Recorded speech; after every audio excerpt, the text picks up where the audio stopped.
Hey guys, how is everybody doing? And tonight we got episode 6 of Daredevil Born Again Season 2 titled Requiem. And before I get into my thoughts about episode 6, I will be giving you my thoughts about episode 5 first, the grand design or redesign. I can't remember. I think it was design.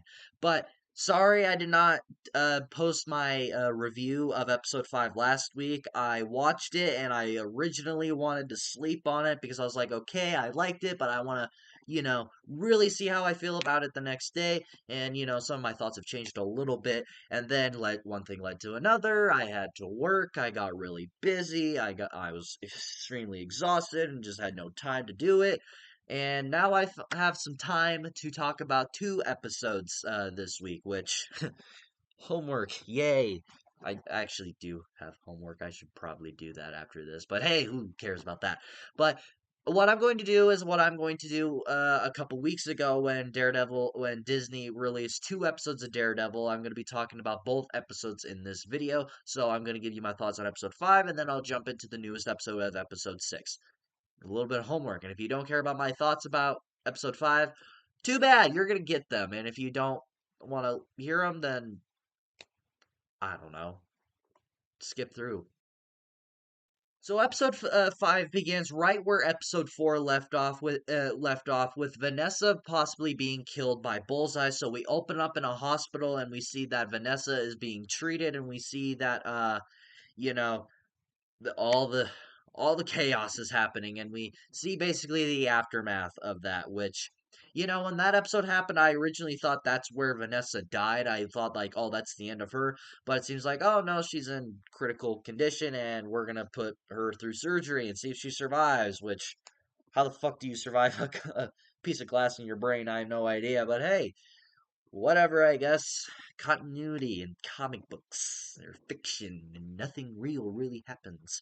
But anyways, so we pick up in there and then we kind of see, the chaos, and we see Fisk kind of grieving and not grieving, like kind of going through a lot emotionally, and there's a lot of people that's wondering what's going on, and just stuff like that going on, and we see throughout like the whole episode, like we mostly spend our time in the hospital, which what kind of made this episode a little slower than the last couple, because it just made it very slow, and we were kind of just like basically waiting for the inevitable, hearing either Vanessa is alive or she had successful surgery. And there's this weird nurse dude in the hospital. Oh, my shoulder's itchy. Sorry. There's this like weird dude in the hospital, and he's a big fan of Fisk, and you can clearly tell because he was kind of like admiring him and favoring him, which I kind of thought he was gay for him for a little bit, which might get in trouble saying that, but who cares, I guess. Um, he was really weird, and then he shows up in the next episode, which I'll be talking about. Yeah, that was kind of just going on. There was nothing really special, so it kind of made the whole episode slow. And then when we get to the very end of the episode, you know, this episode basically just ends how episode 4 ended, with Vanessa actually dying, where we were teased of her death in episode 4, and then we actually got her death in this episode. And I don't really feel like it was kind of worth it to do that, if I'm honest. I honestly feel like if you just like killed her off in episode 4, I think that would have saved you some time, and this episode kind of felt like more like filler when it came to that, because it just ends literally the same way episode 4 did, where Fisk is upset that his wife might be dying, or the love of his life is gone, or whatever. That, like, they're literally just the same ending. So I was kind of like confused by that. So I was like, well, why kill her off at the end of this episode when you basically did that already in the last episode? But who knows? I didn't write the show or whatever. I'm not a writer. What the fuck do I know? So I felt like that was kind of wasted. I was just like, well, that's kind of dumb. You could have just, you know, pretty much just had her die in the last one, but whatever. And and I will say this, in that whole sequence, and throughout this whole excuse me, this whole episode, I think Vincent D'Onofrio, who plays Fisk, I think he gives off one of his best performances as Fisk, because I genuinely kind of felt bad for him and had feelings for him throughout this episode, because when Vanessa was dying, and when she does die or whatever, his performance and his acting and the emotional level that he brings to the character, and how well he performs the scenes, and especially the ending when Vanessa actually does die. I kind of felt for him, and I kind of felt bad, because this is a side of Fisk that we've never seen. He doesn't really show off his emotional side. We always see his anger, but we don't really see his um sadness a lot. And to see that in this episode, it was, well, one, it was weird, but two, it was also like, we've never seen this from Fisk, so it was kind of like a good thing that we finally did in a way. And Vincent D'Onofrio, he did brilliantly. I felt like that was one of his best performances he's given as the character, and I really enjoyed that. And moving on from that, which was really the main focus of this episode, um, seeing the dynamic between Bullseye and Daredevil, which is slowly being built up in the show now, just before they eventually team up.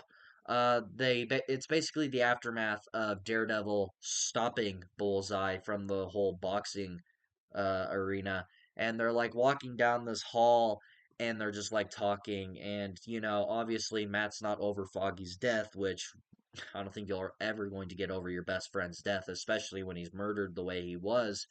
And basically, oh, my light just died. I'm recording and my light just died on me. Ah, shit. Oh, whatever. And when your friend dies like that or gets murdered, and you're basically walking right next to the dude that did it, and you are fighting every urge not to kill him, it's kind of hard.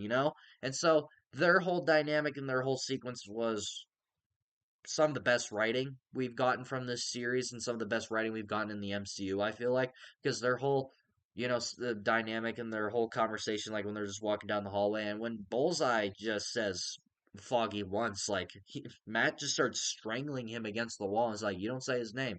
Like, don't. Like, you don't get to. And he's trying to explain, like, Vanessa said she would give me my freedom if I killed Foggy. I kill Foggy, I get my freedom. By the time I get my freedom, I get my revenge on Vanessa and kill her, which he inevitably did. And, it's very cool to finally see the payoff and finally see that, because after Foggy died, you know, it was kind of like it was there in the first season, but since, Dexter was in prison, you know, he was just sitting there, and you didn't really get a payoff to that. And this season finally pays it off, which I'm assuming also had to do with the creative overhaul with the first season. Sorry, I'm looking at my license. My one died. Um, so I really enjoyed that, and I'll get into this in the next episode. When Karen sees that Matt brings him back, that was something I was very, very excited for, and excited for that conversation to happen. And we got in the next episode, which again I'll be talking about here soon. I really enjoyed that. That was some, excuse me. That was something I really liked that they did in this episode, something that they're building up on and paying off. And at the very end of the episode, they're in a church, hiding out from all the ABT guys, and they're just sitting there, and Bullseye's bleeding out, basically dying, and he tells Matt, just leave me. Like, we're not going to survive. I want to die. You want me to die. There's no point in saving me. And Matt tries to convince him, like, no, let's go. And then basically, he's just like, well, I tried. And he leaves.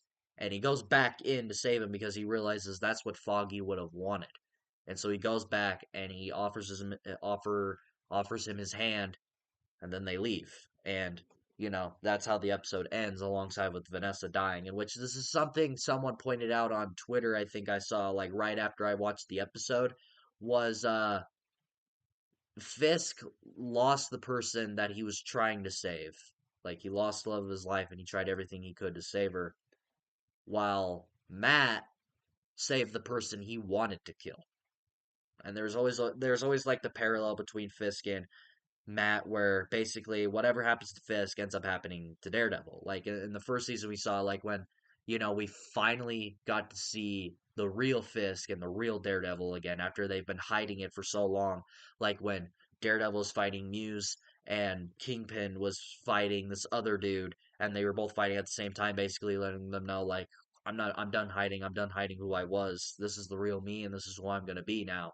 And the same thing kind of happens here, where Daredevil saves the person he wants someone to die, but Fisk tries everything he can to save the person he doesn't want to die, but loses them. And one person saves the other, but the other person loses the love of their life. And I really didn't, and I never noticed that until I saw it on Twitter, and I really liked that, and I really thought that was like, oh, that's great. I really love that. I love how the show does that.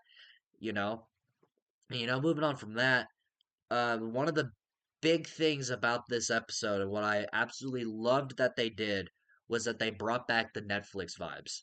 Like visuals, color grading, everything. There was literal flashbacks with Matt and Foggy and like their early years as lawyers and getting their start or whatever. And when Fisk was on the uprising of being Fisk and like moments before he met Vanessa or whatever.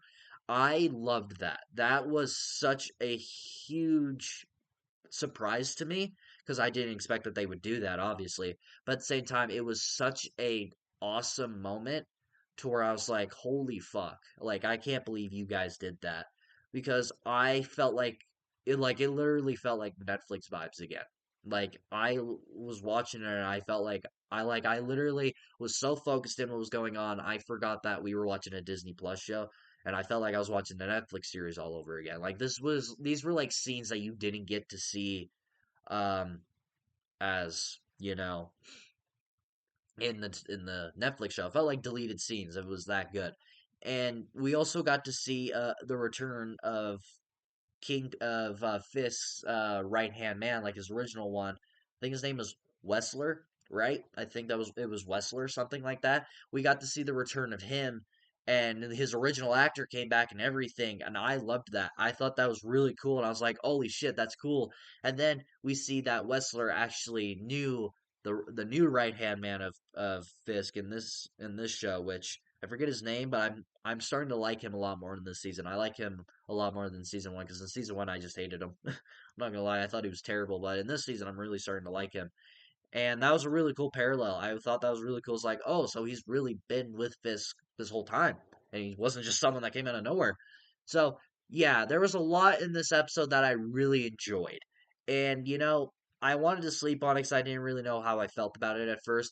And I guess I'm still in the minority because I'm saying, yeah, I liked it. I don't think it was one of the best episodes of the season. Obviously, there's others I prefer, but I still thought it was good. But apparently, everyone on the internet saying this is one of the best episodes in years and one of the best episodes we'll ever get at Daredevil, which I don't think I quite agree with that because I'm like, I don't know if we watched the same episode then. But overall, I really did enjoy episode 5. I thought it was a good uh answer from episode 4 because I still think episode 4 might be my favorite because that was just a damn good episode. But yeah, I thought this was a good continuation of what we were getting. I really like what we got. And, seeing where the series is going, especially with the episode I'm about to talk about, I'm really excited and I'm really, really enjoying this season. So with that all out of the way, let's get into episode 6. I had to change my lights because that one died, and so I fixed it so it's not black over here. It's still a little black, but it's all right. But however, let's get to the one that we're all waiting to talk about, right? So this week's episode, we got episode 6 titled Requiem. Where was Grace? Where was Leon? Stupid title. If you're gonna take Requiem, you gotta put Leon in, you jackasses. I'm only joking. But this week's episode, I was really looking forward to this episode, but I after just giving my thoughts on episode 5, I was kind of nervous. I was like, okay. I had really high expectations with 5. I was kind of left a little disappointed. I liked it, but it wasn't as good as I was hoping it would be. And so I kind of went with lowered expectations with this, and I'm glad I did because whoo wee, this episode was great. And let's start off with the one that has been, already spoiled, already known about. We all know she was coming back. Jessica Jones. She's finally back in the universe. And I'm gonna get myself in trouble for this. Admittedly, I have not watched The Defenders from the Netflix show. I have not watched the Jessica Jones series at all as well. I haven't even seen the Luke Cage or the Iron Fist. I've only seen, half of season 1 of The Punisher. That's the only other Netflix Marvel show that I've watched outside of Daredevil. And I still haven't finished that because I'm it's kind of hard to get into it for me. It's not as punishery as I like it to be, but whatever. But I have not seen Jessica Jones before, so when they announced that she was coming back, I was like, "Oh, that's cool. I recognize her from the Defenders. She's well known or whatever. She's popular in comic books and the Netflix shows." And I just never watched it. I wanted to watch it before the series came out, but I was going through a lot. I was very busy, and I just didn't have time for it. But I might have to watch it whenever I run out of shows to watch. Whenever The Boys is done, I'll probably want to watch something. So I'll probably watch Jessica Jones or something. I don't know. But anyways, So for this being my first time seeing her, it wasn't anything special because I didn't get to feel the love that a lot of people probably will, or any of the excitement that a lot of people will feel seeing her come back. So, I'm kind of upset at myself for that for sure. But at the same time, I'm like, I still got time. Maybe when I watch the Jessica Jones series, I'll fall in love with her more and I'll be like, oh, it was really cool to see her in it. But even without seeing it, it was cool to see her. I didn't really know much about her. Actually, even from this episode, I don't know much about her. This is literally my first time seeing her at all. Like, I didn't watch anything about her. I just seen clips of her. Like, after watching this episode, the only things I know about her is that she has a daughter and that she is very strong, which she's just basically a better version of She-Hulk, if anything. So, this is just my introduction. And, to see her in this, it was really cool. And I do think that her and God, what's his name? Charlie Cox. I forgot his name for a second. I do think that those two have very good chemistry. And you can tell that they've worked together before because the chemistry when they're on string instantly click, and that whole sequence where they're you know in that secret lair place where all the guns are and weapons are, and when they go in there and basically do some badass shit and fight all those dudes and explode the building. The chemistry was there, and that sequence just in general was really good. I really enjoyed that sequence. I thought that was a very another God, I can't speak. Another great fight sequence and action sequence in this season. And we don't really get to see much of her in this episode. What I thought we would, because we get introduced to her literally 10 minutes into the episode, like very fast. And then, it's off to the races. And then she's with Matt out of nowhere. And apparently, those two have been talking because apparently, the AVT guys weren't supposed to come after her and it wasn't supposed to involve her, stuff like that. So, yeah.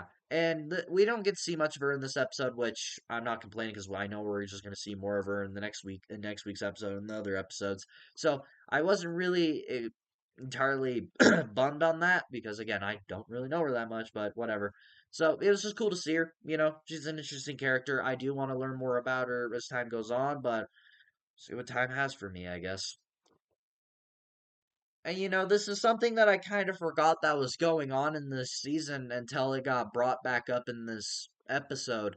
Was Matt's girlfriend from the first season that got attacked by Muse? It seems that they're trying to set her up as the next Muse, and I've talked about that maybe once or twice now. I think this will be my third time talking about it. And, I said it when they first tried to introduce it. I said, oh, I don't know how to feel about that right now. I don't know what to expect from that. We'll see where it's going. And then when they kind of built it up a little more, I'm like, okay, it doesn't seem like it's going anywhere. And it still doesn't seem like that. And it's very disappointing because I really thought the character of Muse was very interesting from what I've seen from him. And, just kind of set her up to become the next Muse or whatever. They're slowly doing that. They had like a scene where she's talking about like how the trauma that she has from it with the right hand man of Fisk in this episode, where she's talking about like he was a patient, I tried to help him, and he was a sociopath and did the things he did with me, it did to me and fucked me up. And he's like, well, what did he do to you? He goes, well, he cut me. And he tried to kill me. And he strangled me. And for some weird reason, the dude is just like, you know what? Strangle me. Make yourself feel better, which, yeah, that's fucking normal. Yeah, let's have her strangle you a little bit. And she's like doing it, and it's like this weird, the way it's written and the way it is performed, it is this weird way of a kink. It looks like they were both into it. I don't know. I don't like the dude looked like he was into it. Like he didn't tell her to stop. He didn't like try to fight back. It looked like he was into it. He looks like a guy that likes to be strangled when he's having sex. That's what I got from that. It was just fucking weird for me. I didn't like it. And even with that, it still doesn't seem to be going anywhere. It doesn't seem like they're building it up right. It doesn't seem to be doing right. I don't know if it's supposed to be something for next season, which might have been spoiled what happens at the end of this season, which I still don't know. But I, it's disappointing because there's nothing going on, and you're trying to set it up, but it's just not working, and it's not working for me, and I don't like it. So I'm like, whatever. But I don't know. I'm really disappointed in that. And another thing I'm very disappointed in is how they're using Matthew Lillard. I was really excited when they casted him. Sorry, my phone went off and it scared me.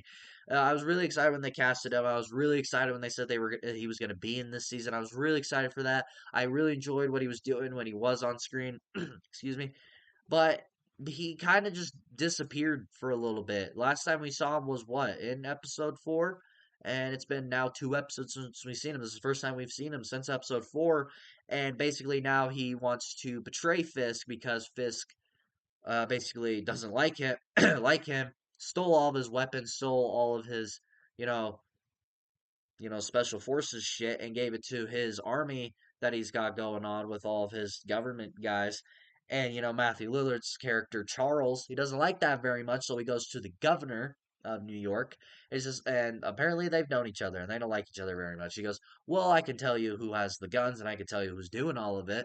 So basically, he's gonna rat out Fisk because he's pissed that he did that. And honestly, I feel like there's more he could be doing, and maybe he will. Maybe I'll be eating my own words by the time next week's episode come out, because as of right now, I feel like they aren't doing jack shit with him.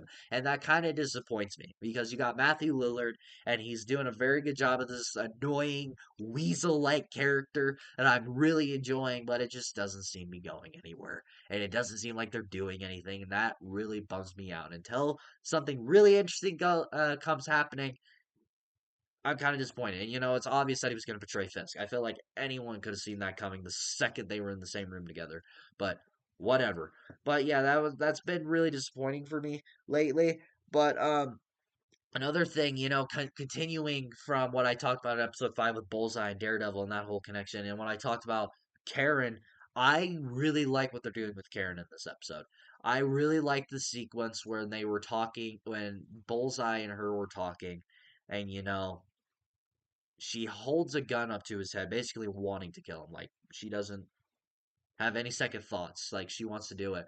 And it seems that Bullseye wants her to do it. He wants to die. And that seems like the be a thing that's been going on in this season, is that he wants to die. Like, he told Matt to leave him behind. He wanted Matt to kill him. He wanted Fist to kill him at one point, I'm pretty sure. And now he's asking Karen to do it with a gun pointed at him. And she was about to do it until Matt walked in and stopped her. And the exchange between her and Matt in that sequence where she starts yelling, I'm like, "You're choosing criminals over people that love you." And Matt's shocked by, like, "I can't believe you said that," when, as an audience member watching it, I'm like, "Yeah, it's kind of true. You're letting Fisk and Bullseye live, and they're responsible for your best friend's death, and they're responsible for a lot of people's deaths. And, you not killing them or doing anything other than, like, putting them in prison, it's not working." And so Karen got really mad at him, and and the exchange where Matt's like, I don't know why you're doing this. I don't know what's happened to you." And Karen admits, like, "I grew the fuck up, is what I did." And she's right. It's not going to be easy getting around the world. So yeah, I really thought that was good. And then we get to the ending of the episode where Fisk is still grieving over, you know, Vanessa's death, and we find out that he's not going to run for re-election. This is his one, like, he's just done after this term because without Vanessa, he doesn't seem motivated anymore. Which when you lose someone you love, that's kind of what happens to you. And we see all of these people rioting outside of his house, like his, the mayor's house or whatever. And they're just rioting, saying like, "Oh, Vanessa was a murderer, you're a murderer, like, why are you sending these people after us?" And then we finally get the payoff of of Karen and them playing the projected uh you know interviews, and footage of the people talk about, like, "Oh, I'm a survivor and a victim of Fist trapping me in a cage and locked me in the middle of nowhere." And that plays over the mayor's house, and people start rioting. And then you know the main AFT guy finds out the one dude that was wanting to help the vigilantes, who told them where they were keeping him, or he was tied up to a chair, and Matt was fucking with him about lying or whatever in the second episode, or was the third episode? It was the third episode. Um, and then he's just like, "Oh, I know it was you," and he kills him, and he's just like, "Goddamn vigilantes!" You know that picture where the guy's like shooting the dude in the chair, and he goes, "Why would he do that?" That was basically what it was like. And then it's just like, go after him. He tells all of his people, just go fuck him up. Just go fuck him up. Don't get rid of him. Like, do whatever you want. And and it leads to a fight that I have been waiting to happen, as we finally get to see another fight between Daredevil and Fisk. And I believe this is the first fight that these two have had since season 3 of Daredevil, at the very final episode. This is the first time we see them fight, and man, oh man, was the wait worth it, because that was great. It was whenever those two fight, it's always going to be good. It's always going to be good when those two fight, and it always delivers, and it did. I was really happy. I was just sitting there. I'm like, oh yes, and especially all the camera work where Fisk is just sitting in the chair and you just see the shadow of Daredevil's helmet. Ooh, that was such a good sequence. Ooh, that was a good shot. Ooh, that made my penis hard. So, excuse me, my throat has been on me lately. So yeah, it was just great. And this show's been pissing me off with its cliffhangers, because the AFT guy finds Karen because, when she's trying to run away, her wig gets knocked off, so it's pretty clear that it's her. And, out of plain sight, and he finds her. He's like, well, Karen Page. And then the fucking episode ends after a great fight between Fisk and Daredevil, and then Karen getting caught. And of course, the episode just had to fucking end. But overall, I loved it. It was a great episode. I thought it was genuinely amazing. Like, I still have a little bit of disappointment in me about episode 5, but I still liked it. I still believe that this is the best thing of Daredevil we've had since Netflix days. Like, this is genuinely on par with it. And it just makes me so happy to continue to say that, because I've been really enjoying this. I've been really enjoying the show. Episode 6 was just amazing. So yeah, I can't wait for next week's episode. Like, fuck. To even think about it right now, I'm like, dude, I really wish that episode didn't end. I really wish we just had episode 7 right now. But we don't. Pisses me off. But let me know what you guys think about episodes 5 and 6 of Daredevil down in the comments below, or just episode 6, or just episode 5.